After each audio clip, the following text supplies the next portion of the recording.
Hello, fellow humans, and welcome back to Beyond Words. Today's guest is a pioneer in the science of language development, Dr. D. Kimbrough Oller. For decades, Dr. Oller has helped redefine how we understand the roots of speech, especially through his work on infant vocalizations.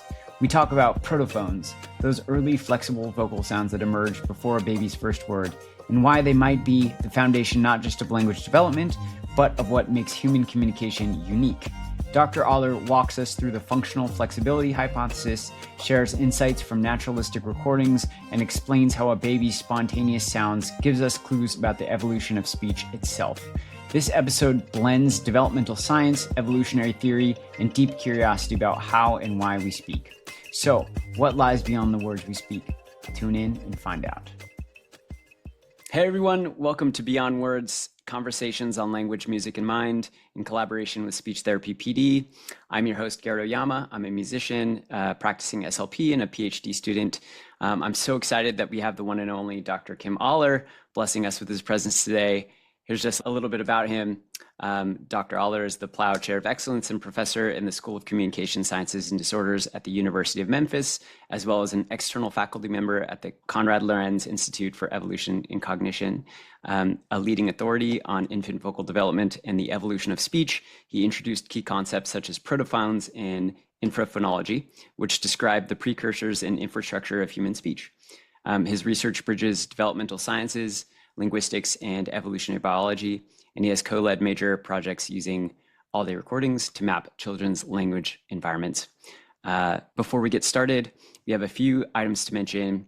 Most of these upcoming podcasts, including today's, will include an accompanying course on speech therapy PD that is available for 0.1 ASHA CEUs. And just a couple of necessary disclosures. We each receive compensation from Speech Therapy PD, and there are no other non-financial disclosures to report. So without further ado, Dr. Oller, welcome to Beyond Words. How are you doing? Thank you. I always just ask the guests a little bit about their origin story because I'm really interested in how researchers come to be interested in and do work in their field.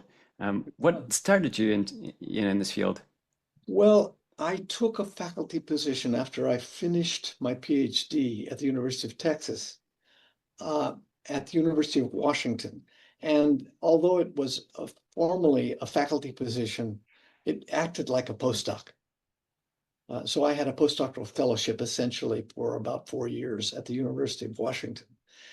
And my job there was to advise a group of people and participate in research on the origin of language, I guess, in the first year, but with specific focus on deafness.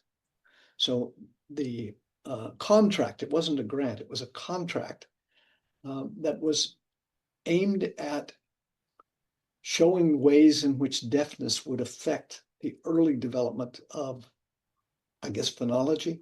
But that's sort of what they assigned me to do because I had finished a PhD in psycholinguistics with a lot of focus in phonetics and phonology.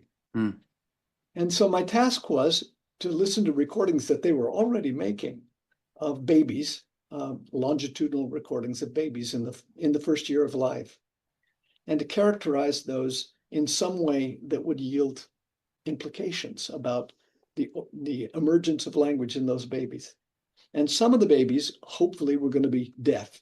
Not easy to find deaf babies early in life and to study them early in life from the standpoint of vocalization. But we managed it eventually. It was sort of an accident because I had never studied child language except I had a course. I had a course from Dan Slobin about language at Berkeley when I was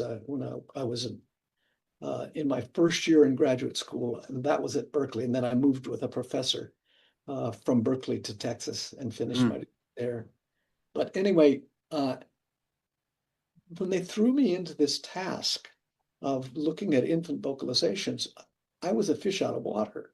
I'd never had anything to do with it. So I started reading. And I read Roman Jakobson, his book, The Child Language, Aphasia, and Phonological Universals, which had been published, I think, originally in the 40s, but was republished in 1968. So, I read his book, and what it said was that babies produce all the sounds of all the world's languages at random during the first year of life. And then everything changes as soon as the child starts to talk. And certain universal laws come into play. And babies produce a small set of universal syllables, by which he meant syllables that occur in every single language.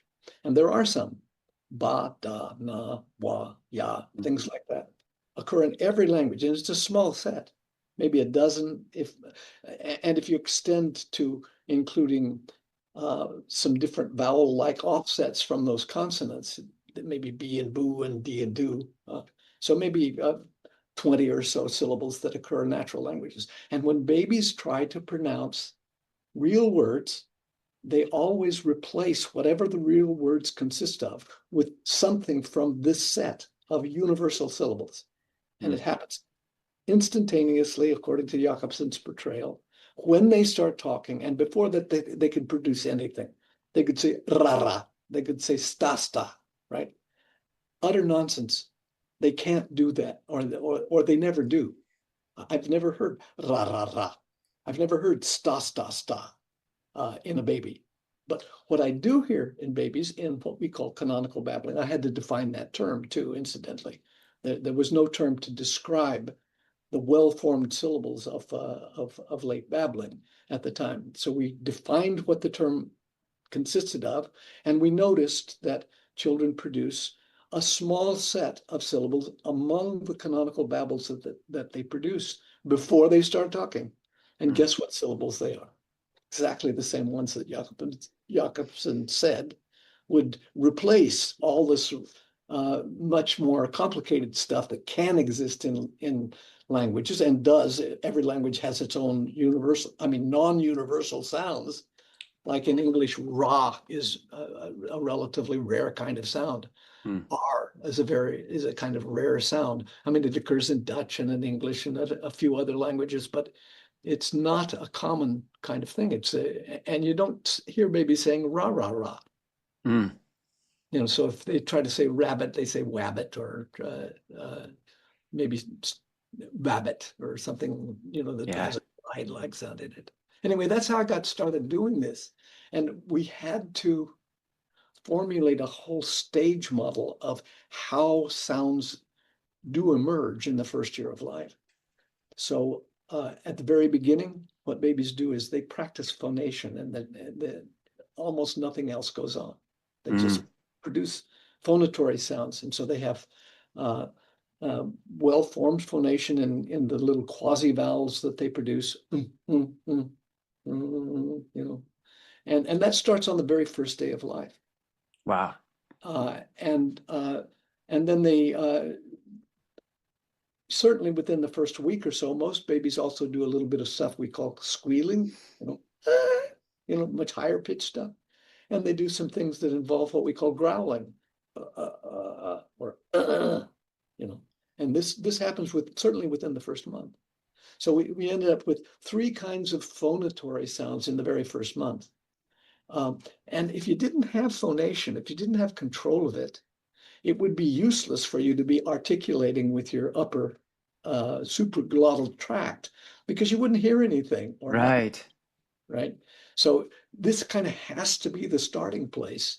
And so we talk about it, the phonation stage, as being the first stage of vocal development. And in the theory of the canonical syllable, in the definition of the canonical syllable, phonation is absolutely central, because without phonation, you can't do anything else.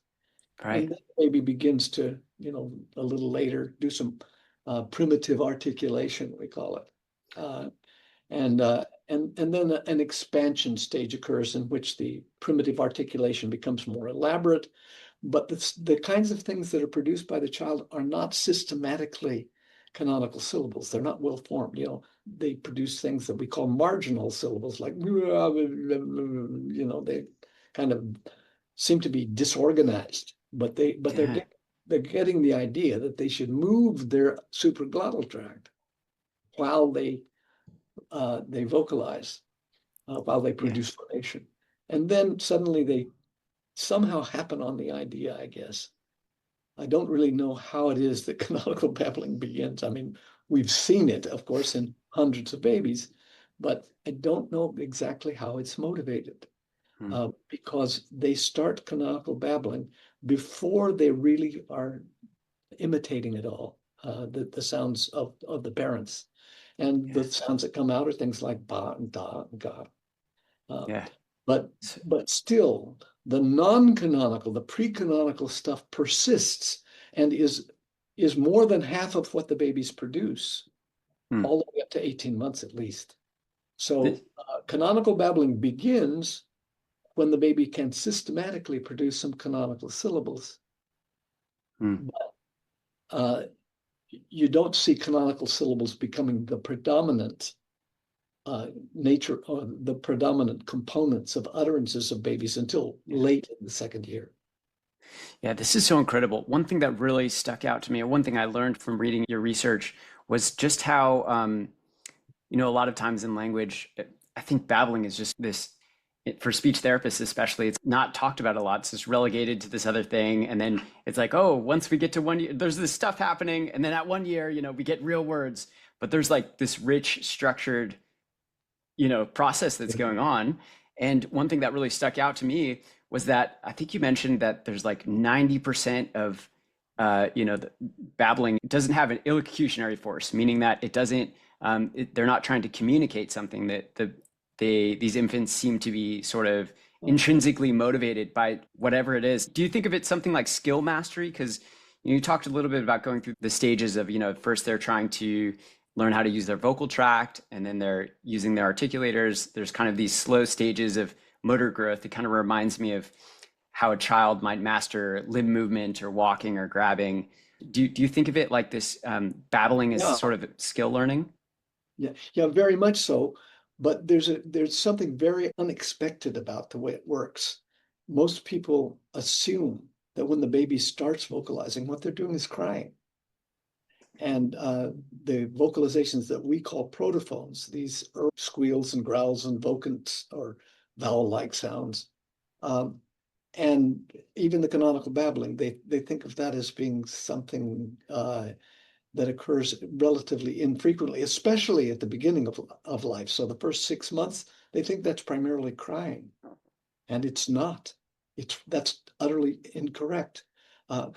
Probably, this is what I think. I think that parents notice crying from the beginning because it's kind of an urgent thing at the beginning of life.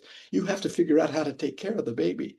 And what the baby needs urgently is the kind of care that you give when the baby's crying. When the baby's crying, he needs something.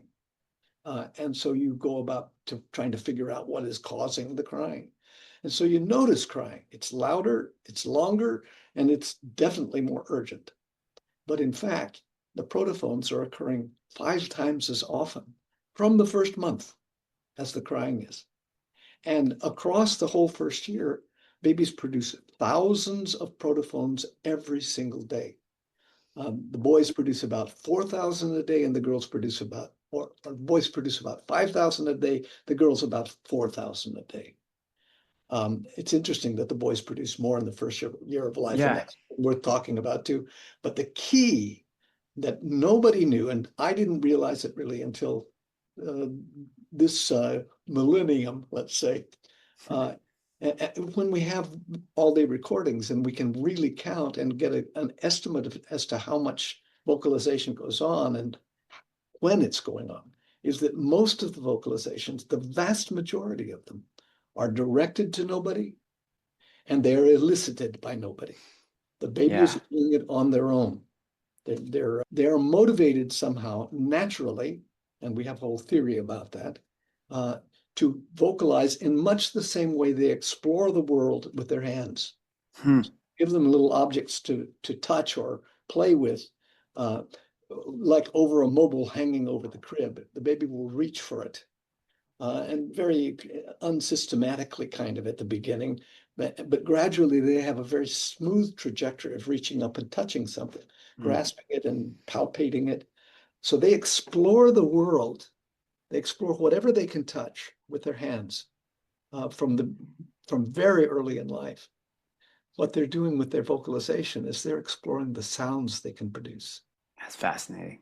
with much apparently the same kind of motivation. What is this thing that I can produce? They feel it, they hear it, and they practice seemingly the sound types that they learn to produce. So, for example, when they're producing these squeals, vocants, and growls, they don't produce them at random by any stretch of the imagination. They tend to produce a cluster of one type, and then a cluster of another type, and then a cluster of another type. And that becomes probably more common as they get older, although we don't have a good way to prove that. What we can prove is that it is very non-random. So if you just transcribe everything or code everything that they produce as either vocant, squeal, or growl, where the vocants are the ones with normal phonation, the squeals with falsetto or some very high pitch, and the growls with raucous phonation or fry, or that kind of thing. Babies produce that stuff. What you'll find is that they primarily produce the vocants, but every once in a while, in a 5-minute segment that we monitor, they produce almost entirely squeals or almost entirely growls. And then they go back to the vocants, and then another sequence of squeals or growls. And that sequencing is extremely non-random and across the whole first year. So it looks like they're practicing these categories and that they're practicing them in a way that's special because they are categories, and we need to be able to form categories if we're going to learn languages, because they have to be categories that are going to fit the categories of the language we're going to speak. But they start off by forming phonatory categories because that's all they really can do at the beginning, seemingly. It's certainly all they focus on. So I think the biggest single surprise is just the quantity. They're producing an enormous number of protophones across the whole first year. And this applies to all the categories that we've seen. So you might think deaf babies would produce less of them. They don't. They produce just about the same number of protophones as the hearing babies. You might say, well, the autistic babies are going to produce fewer. They don't. They produce roughly the same number as the typically developing babies do. Down syndrome, they produce typically about the same numbers. So this is very deep in us, this tendency to want to explore the vocalizations that we can produce. And these are not explorations of crying and laughter. Although crying and laughter are important, they're very infrequent by comparison with protophones. So you mentioned really briefly that you had a theory about why, what is the intrinsic motivation for doing this? That's something I'm really, really interested in. Do you think it is like a sort of a skill mastery or getting a grip on the world? What do you think is going on with? Well, I think the baby views it as a skill mastery thing that is associated with the auditory playthings that they can create themselves with their vocal, right? So I think it is a skill mastery activity in part for the baby. But that isn't what instilled in the human baby the motivation to do that, because no other primate does it. And the other apes, we've monitored other bonobos, for example, ourselves, and we've looked at video and monitored the literature on chimpanzees, our closest relatives, and they don't do anything like this in infancy. They have a very small repertoire of vocalizations that they produce. And as far as we can tell, what they're producing are vocalizations that have an immediate social purpose. The human infant, 90% of what they're doing does not have an immediate social purpose. As a matter of fact, that's almost the defining characteristic of it. The baby can produce whatever he wants to, whenever he wants to, and it doesn't have to involve another person at all. Now, you used the term elocution before. We like to redefine Austin's term, elocutionary force, to broaden it so that we can apply the term to both babies, human babies, and to the comparison of humans with other animals. So when I say elocution, I include as an elocutionary force the desire or the interest in producing sound for the sake of producing sound. because I'm interested in what it sounds like, or because I'm motivated to produce sounds kind of inherently. I And I think see. beings are motivated to produce sound throughout life. It starts on the first day of life, but we're motivated to produce the vocalizations of speech throughout our lives. And we're motivated to do it again when nobody is listening. You know, we're driving our car and we're muttering about what we should have said in the meeting. Right. I mean, I think Yeah. that's true of everybody. It's certainly true of Oh, me. definitely. Yeah. Yeah. Right. I mean, the tendency to vocalize is such that I'm going to forget his name suddenly, the guy at the University of Texas who has monitored adult speech and the quantity of it. Um, Hmm. I apologize to him. But in any case, 16,000 words a day is the estimate as to how much we talk. Men and women about the same. So it's just an enormous amount of talking that we do. And a lot of it occurs when we're not with anybody else, or a lot of it can occur that way. I suppose there are big differences between people in how much they tolerate talking to themselves. Yeah. I tolerate it pretty well, but I suspect some people think it's not proper, and so they try to inhibit it. But they're Have you? thinking Oh, about what sorry. they would have said. Have you heard of this term, endophagia, the inner voice phenomenon? So there's this report that I think it's 80% of people have this phenomenon of, just hearing themselves talk in their Oh head yeah, all the time. yeah. I didn't know of the term, but Yeah, yeah. yeah. I guess it's called endophagia. We had someone studying that. I talked to them for a little bit. I'm just curious if this is a little bit of an aside, so we can go back to babbling in a second. But I'm wondering if you think that there's some connection there. Well, I think that the gurus of the world very often focus on the idea that we have voices in our head that we need to try to control in some way, or at least we need to listen to them and not do anything with what they're saying. We are constantly uh, talking to ourselves, and they don't think of this as exactly a disorder, although Hmm. they do advise that it's a wise thing to learn to recognize the voice that's in your head and understand that it's a kind of a controlling influence. And to the extent that you can silence it, some advise that you silence it. So I guess for them, there is a sense in which it's a sort of a disorder, but Hmm. I don't think it's a disorder, honestly. I think that it's just the natural condition of human beings that we think about what we would say. And when we're thinking about doing things, we're sort of instructing ourselves with our own words about how to do it. Hmm. So, I wouldn't be inclined to call it something that makes it sound like a disorder. Yeah, sure. Yeah. It's a part of our nature Mm. to do that, and I think it emerges from the fact that we start life being extremely interested in producing vocalization and exploring it. This is so cool. And yeah, I guess a main take home for SLPs listening, especially I think it's just like I mentioned, it's just almost this fringe topic that we don't talk about in the SLP sphere, but it's so important for so many things to consider babbling, the stages of babbling, and it could be a precursor to so many things in speech and language development. But one maybe differentiating factor is that this seems to be something that's a bit more, I think you use the term canalized, something that it's hard to throw it off its biological course. Babbling seems to develop under many different conditions in the same sort of way. Our recent studies on large numbers of children are all based on these all-day recordings, and we're doing it in collaboration with Emory University Marcus Autism Center.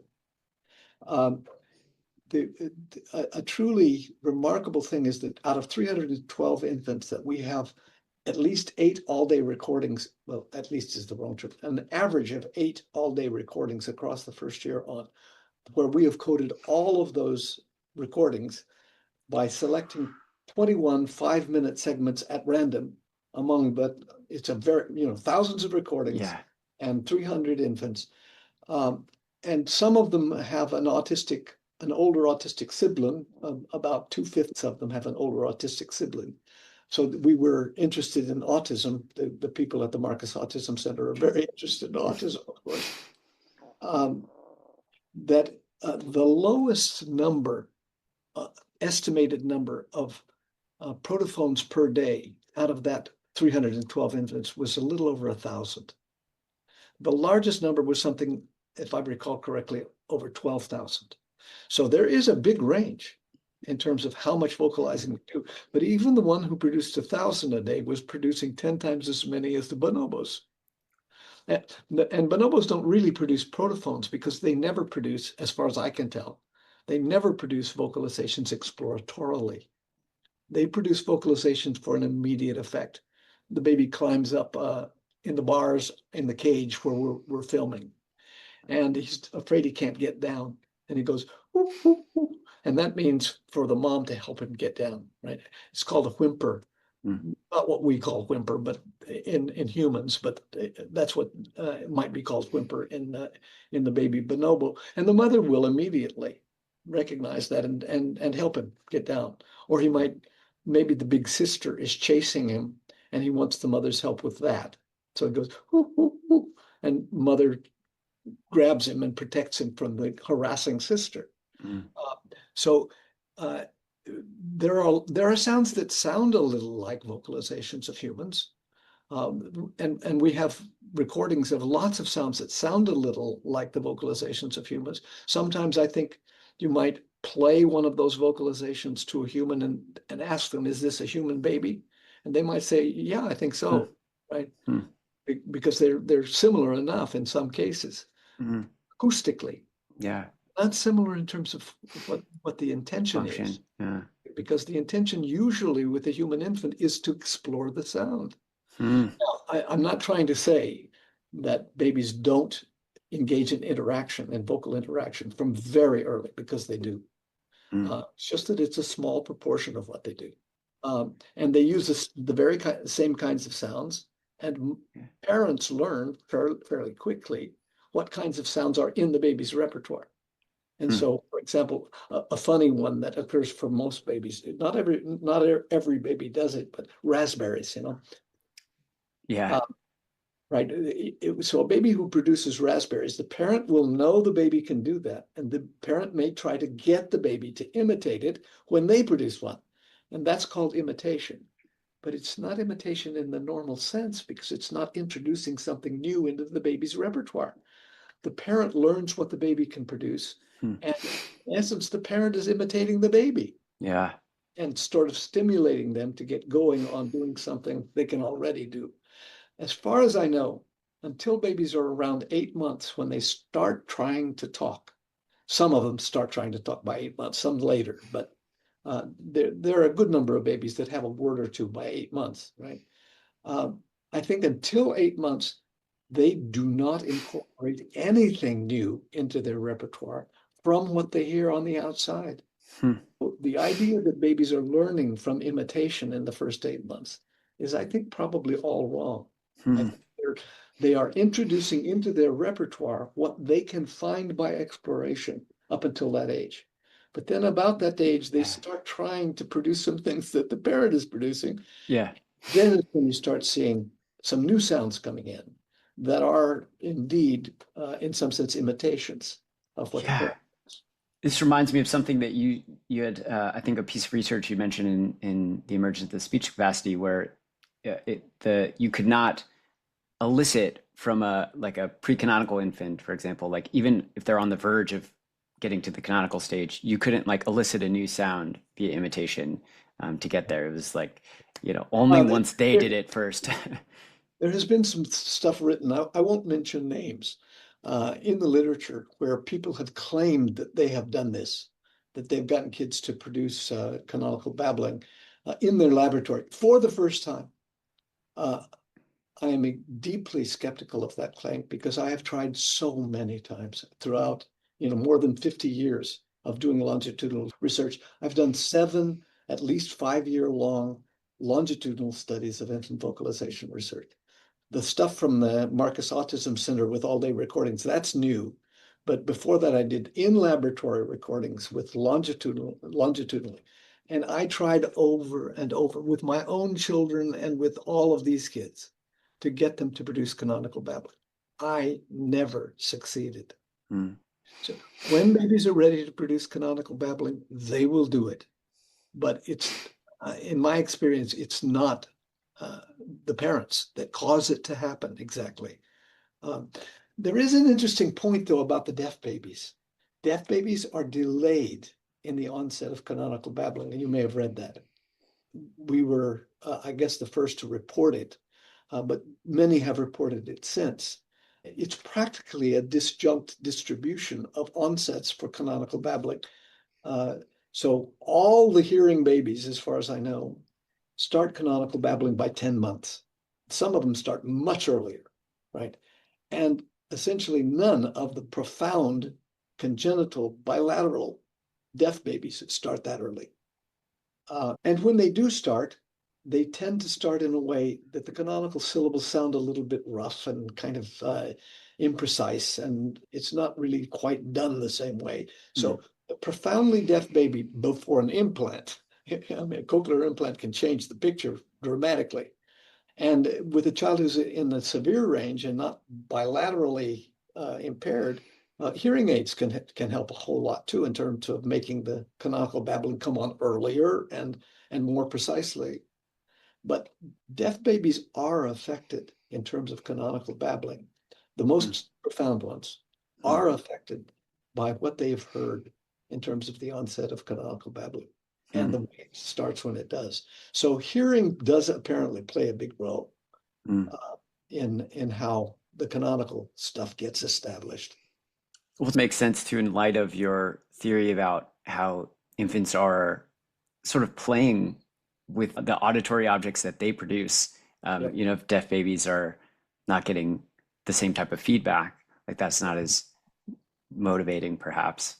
But I never did answer your question about why does the human baby produce so many of these? Even the deaf does. You know, why do they do it?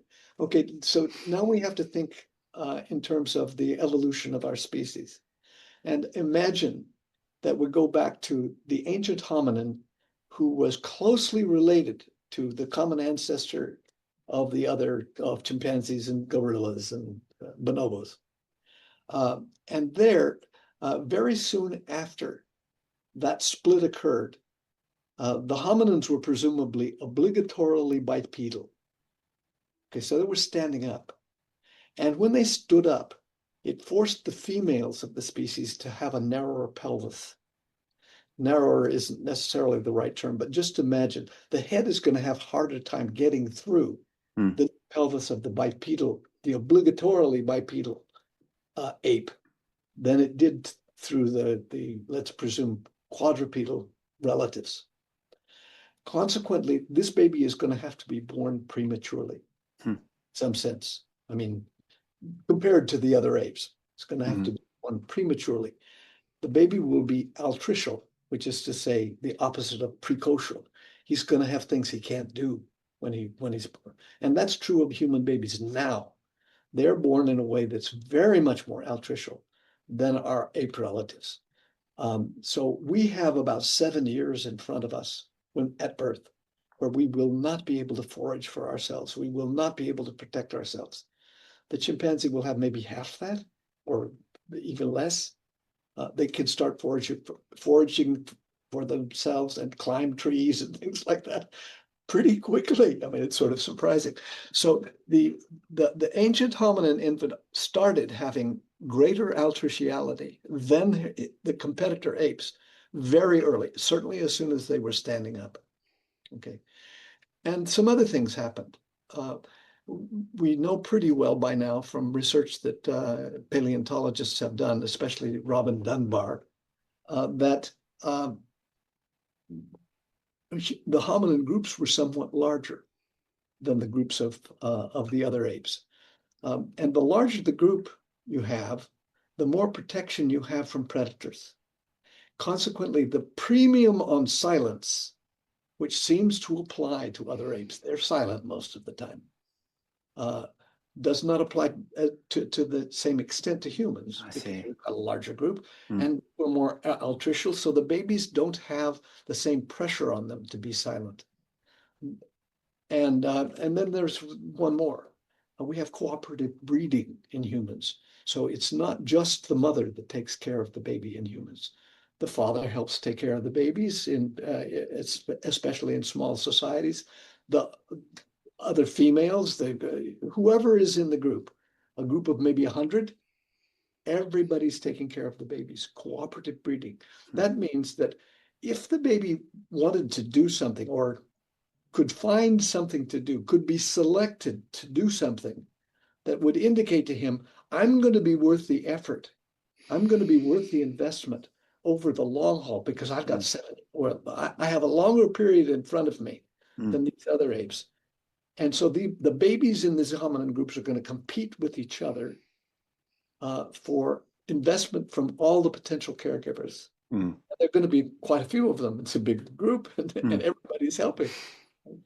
So what we think they did was to be selected, competing with each other for fitness signaling. Mm. They're indicating with their vocalizations, I'm going to be healthy and I'm going to be well and I'm likely to give you grandchildren. Right? Mm. I'm better than my brother, right? Watch him when he vocalizes, watch me. And so they were under pressure to compete with each other for using vocalization as a fitness signal. We call it the fitness signaling theory. Mm. And nobody's proposed any other theory to ultimately account for why human babies are producing thousands of protophones every day. And our relatives are producing essentially none of protophones, or at least none of the exploratory type. Mm. So that's the essential idea. The human baby born now is still competing this way. He doesn't necessarily know it, but the vocalizations that he's inspired to produce internally and inspired to produce endogenously without any elicitation are vocalizations that in fact communicate something to the caregivers that happen to hear him. And consequently, we're constantly under that pressure. Nowadays, I think the babies who are more handicapped in modern societies probably get more attention than the babies who are the on the flip. One. That's a very recent occurrence.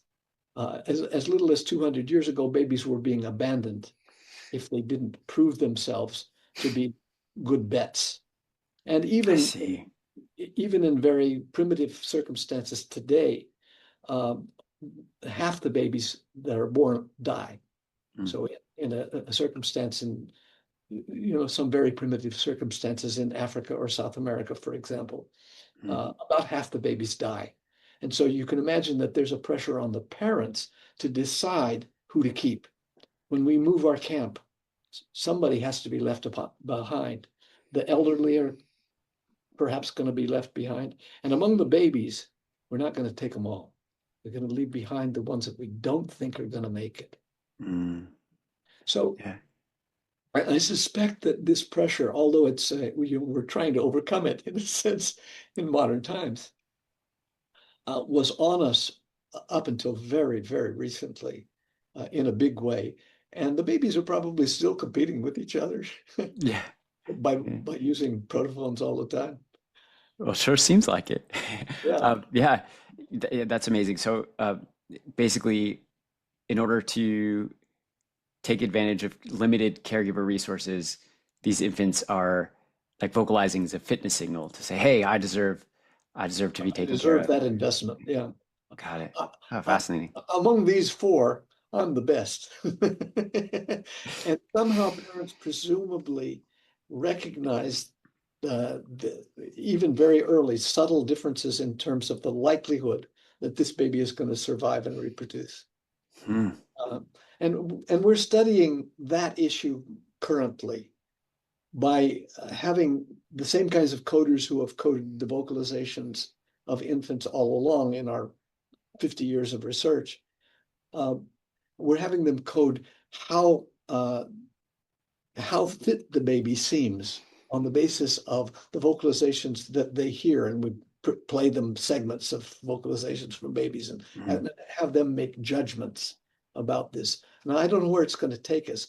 What I really want to do is I want to do some very physiological things. You know, monitor galvanic skin response and very ECG and heart rate and stuff. yes, all Yeah. that kind of thing. Yeah, EEG in particular will be really interesting, I think. Uh, while they're listening, while these adults are listening to sounds of various sorts, some of them from babies, some of them protophones, some of them crying, some of them sounds of other animals, some of them just musical sounds or crashing sounds or the sounds of cars outside. And we'll have them engage in various tasks, so they're not necessarily really listening, um, and want to see what their bodies do in response to the baby sounds that presumably indicate I'm just fine. That's fascinating. Awful lot Yeah. of the vocalizations the babies produce are not whining, they're Yeah. or whimpering or crying. They're sounds that indicate I'm just fine. As a matter of fact, I'm really happy. Uh, I'm well, right? And they hear it out of the corner of their ear, the parents, most of Yeah. them. But Yeah. I doubt that they're not noticing. I Yeah. suspect that they are noticing, Wow, that's fascinating. accumulating evidence about how well this baby is. Speaking of using, you know, these acoustic cues to make judgments about a infant's fitness, are there things that we can see in babbling that might predict, this is thinking from the clinician standpoint, that might predict, future speech and language issues? Difficulties, yeah.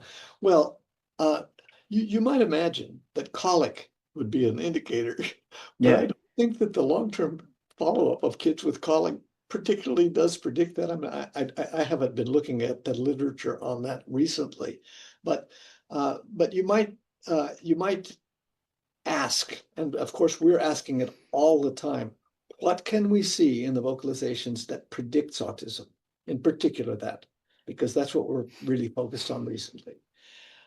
And there is some indication that by, say, 8 or 9 months, the boys who are going to end up being autistic start showing a divergence in canonical babbling in terms of how much of it they do.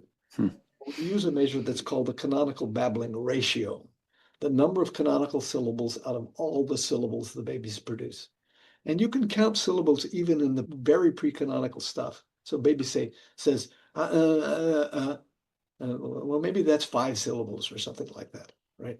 Or he says, that's 2 syllables, neither of them canonical. You can count syllables, and we get pretty good coder agreement. So the canonical babbling ratio is the number of canonical syllables over all the syllables in a sample, right? And the boys start falling off from the other groups which are growing. The girls that will get diagnosed with autism and the typically developing kids, they continue growing across that first year. The autistic boys tend to start either flatten off or kind of start falling. Now, we have published that very recently. So I think it's in the journal Autism. The first author is one of my former students. Her name is Helen Long. Mm-hmm. And Gordon Ramsay at the Marcus Autism Center, of course, is a co-author on the paper. So there is some evidence of some difference, but I doubt that you could hear it by just listening to babies. Mm. You have to do some fancy stuff, and you have to have groups of babies to compare, right? Mm. To pick it up. So I think from the standpoint of clinical utility, it's a hopeful sign that we might find something soon that would be a marker of autism in the first year. But so far, it looks like it's primarily autism in boys, not autism in girls. Hmm. Why the girls don't show the same effect, maybe some kind of protective effect of the extra X chromosome or something of that sort. Our minds are open about what's happening in that regard. But Yeah, I think with regard to volubility, just the amount of vocalizations, that we don't see the same kinds of differences in. Here's an interesting one, very recent, going to be reported at the ASHA convention next 2 weeks from now. Yep, I'll be there. This is Hyunju Yu, who will be making this report, and she is, I wonder whether I'm stealing her thunder by telling what she's going to show. She's going to show that crying in boys is at least twice as often as in girls during the first 6 months. I think that's a fair portrayal. So it's a really whopping difference in the amount of crying that the boys are producing. I probably should say something now about why do boys vocalize more even in the protophones, and why do they cry more in the first year? And we think the reason might be that boys are much more vulnerable to death in the first 6 months than girls are. Why that is, maybe has something to do with testosterone, causing immune difficulties. I mean, there are a lot of possible reasons. Boys die more frequently than girls all the way through life. It's certainly up to adolescence and into adolescence. The boys are dying more frequently, but they're dying extremely more frequently in the first 6 months. Really big difference, and it's been reported all over the world. So it's not so. If there is a subtle way that the natural selection pressures could have done it, what they might have done is to program boys to vocalize particularly often, and particularly to express urgency when it's necessary to do so during the first months of life, because in the second year of life, the difference between boys and girls in vocalization seems to go away.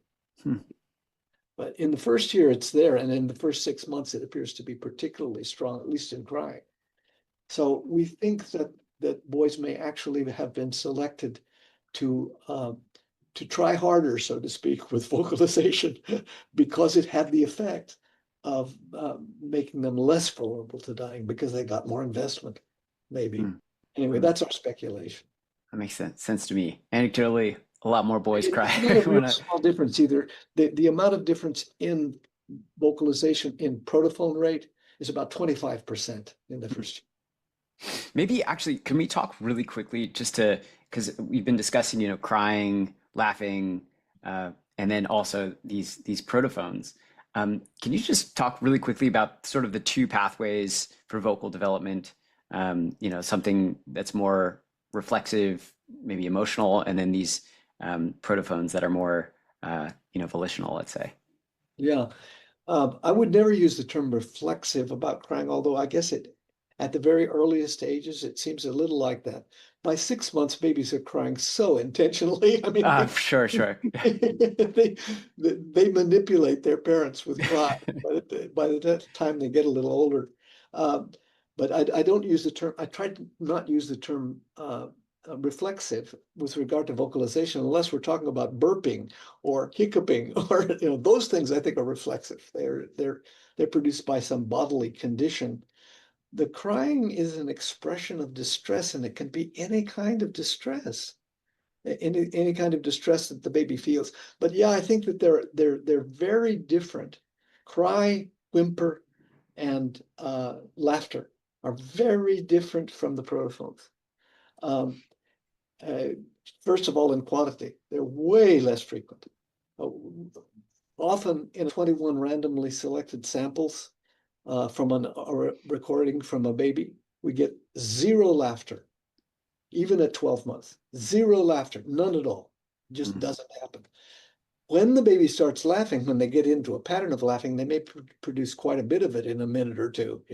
Mom's playing peekaboo with a baby or something, or tickling can help produce that. By 6 months, they clearly laugh very, very responsively.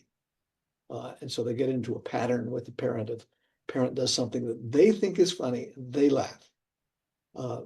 But if you take it across the whole day, it's extremely infrequent. So infrequent that unless you sample quite a bit, you may miss it entirely. Whereas with the protophones, you're not going to miss them. I mean, you will have 5-minute segments where there are no protophones. Baby may be asleep, or he's just not, he's playing with something and he's focused on something else.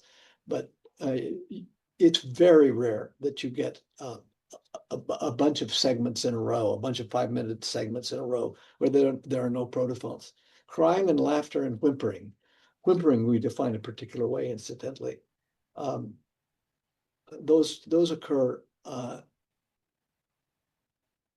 when they're needed, but not very frequently by comparison to the protophones. Mm. So yeah, Yeah. they're really different channels, I guess, in some sense.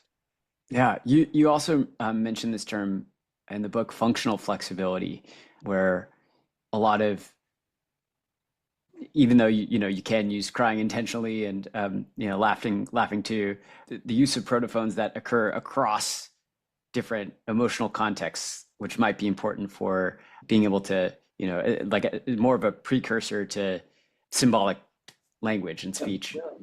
Yeah. So anything that you can name that is an element phonologically of speech, any syllable, any word, any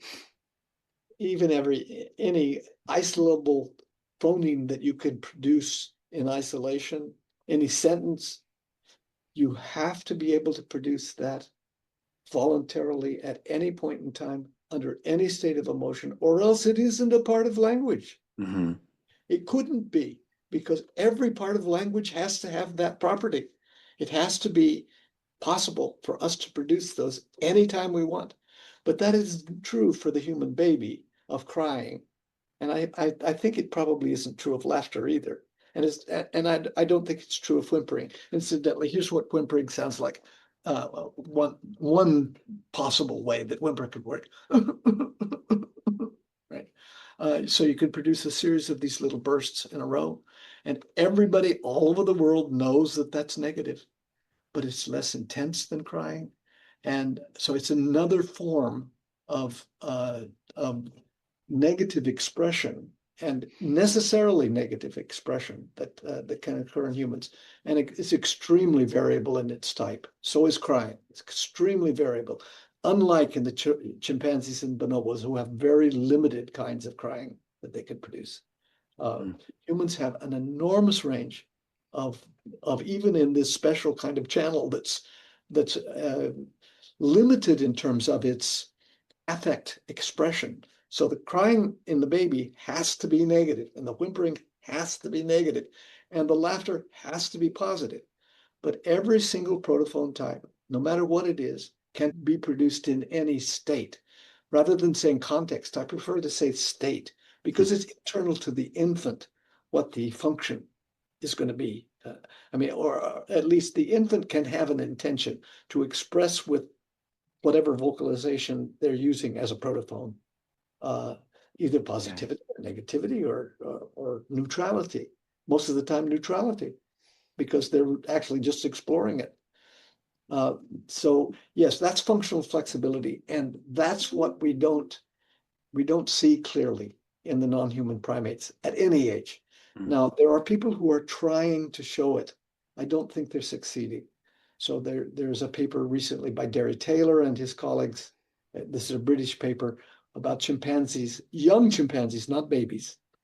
And he tries to claim that they show positive, negative, and neutral sounds that are from the same category. I don't think they succeed in doing that. And what they definitely don't succeed in doing is showing any exploration of vocalization by the chimpanzees. But I'm kind of skeptical because I've done my own research on the baby bonobos, and I don't see signs of functional flexibility. I it's there actually.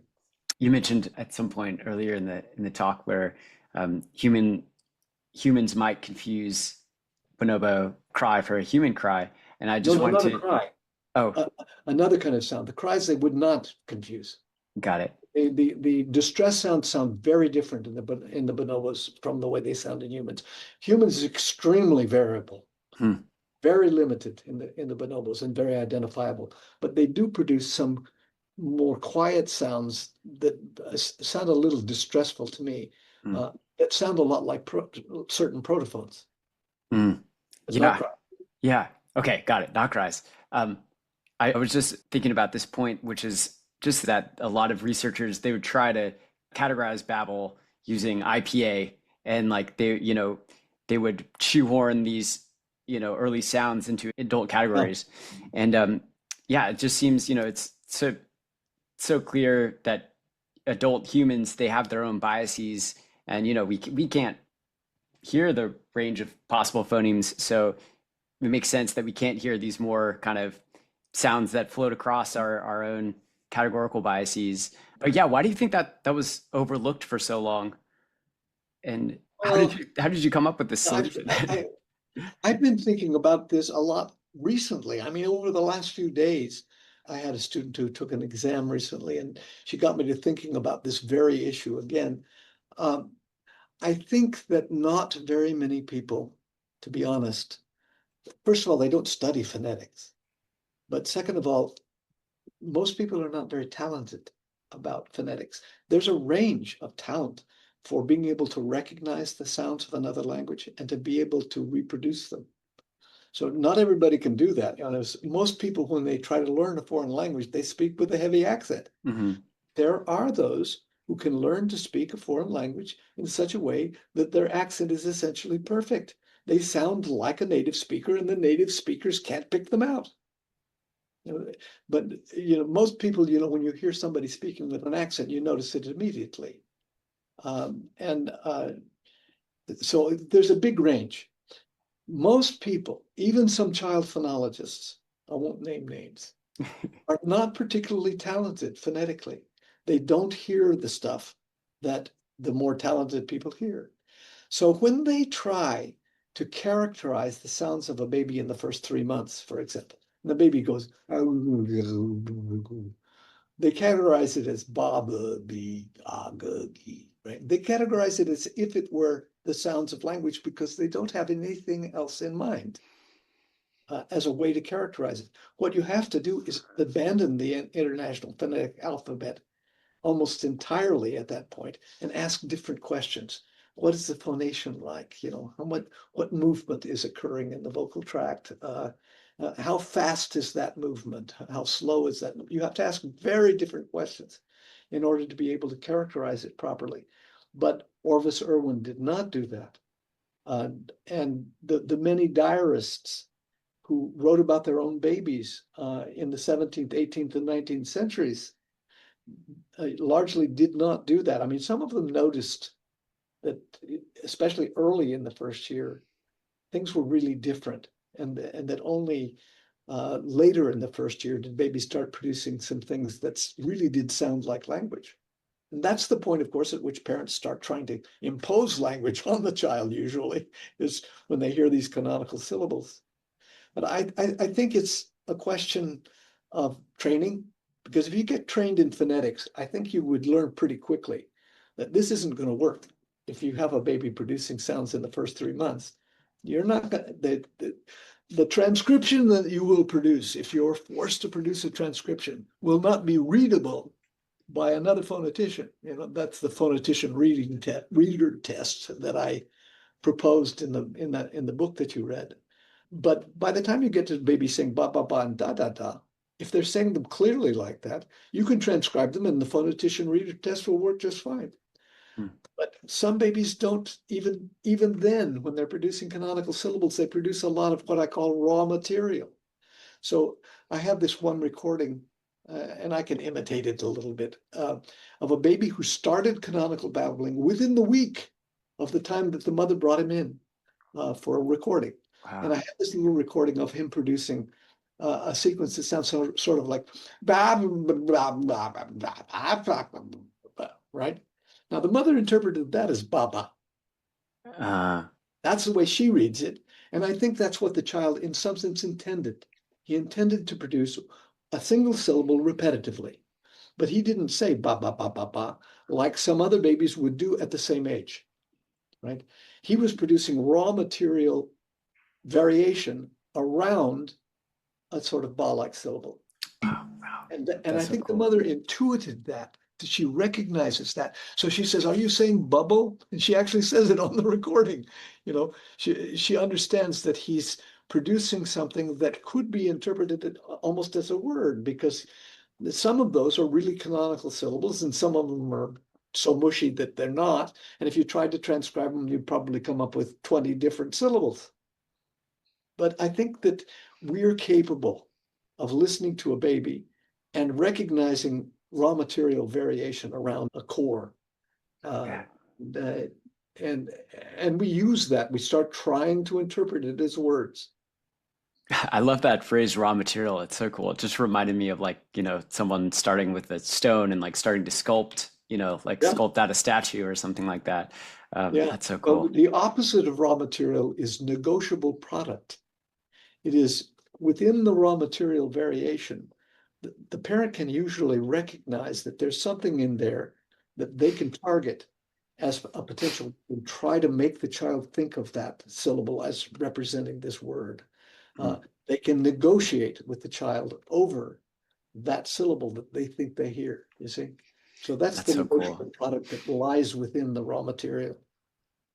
And that seems like the point at which language experience starts to play a bigger role in your, Oh, own yeah. individual context. Because, I talk a lot on this podcast about how experience is quite important for language development, Oh, yeah. and like speech input and stuff like that. And so this, I mean, the idea that babbling is kind of, in some sense, independent of a lot of the experience, is not to say, that we should forget experience altogether, because I think at a certain point this becomes critical to No, have no, that. and don't get me wrong. In the first 6 months of life, when the baby is developing a repertoire of vocalizations by exploration, and it's kind of independent of what the parent is saying, right? He is listening to all kinds of stuff, and he is learning from what he's listening to. And later, that's going to be useful for him. So I think you probably know that there are some pretty good demonstrations by now that by 6 months, a lot of babies know some words. Mm, They, you put pictures up and you play the words, and the kid will look in the right direction. Right? So this is Dan Swingley and Elke Bergelson, who did this primary work, and I trust it. I think it's right. So it's not that the baby's not paying attention to what's going on, and they will engage in a sort of contingent interaction vocally by as young as the first month or second month at least. Um, so there is something going on over here. What's not going on, as far as I can tell, is the baby is not incorporating into his vocal repertoire stuff that the parent is saying. mm, mm, Imitation isn't playing a role yet, but it will start playing a role by 8 months, because all of a sudden a whole bunch of new syllables start entering the child's repertoire. And they're syllables that are part of the repertoire of words that he's trying to learn. right. They gathered the right materials at that point. Yeah. Yeah. Thank you. Well, I know I don't want to take up too much of your time, and I know we've Oh, yeah. gone a little past, but thank you so much again for joining. And yeah, anything, that you'd like to conclude with, any asks of the speech therapy audience? Well, Anything like I do that? have one thing I'd like to say. Yeah. I think that the fitness signal theory is very important, and I think ultimately it's going to be important clinically, because we need to know why babies are vocalizing. Hmm. And in the first 8 months, they're vocalizing almost entirely exploratorily. Well, that's not true, because they do engage in interaction. So some communicativeness, direct communicativeness does occur. But I think it's very important for us to understand that most of what the baby is doing is exploring those sounds. And I don't know exactly what impact that should have on our clinical practice, but I think it should have some. And I'm working on that. Well, thank you. Thank you so much for your work, and thank you for illuminating part of this mystery of language development. Appreciate your time, and for everyone, take care and hope to see you in the next episode. Thank you.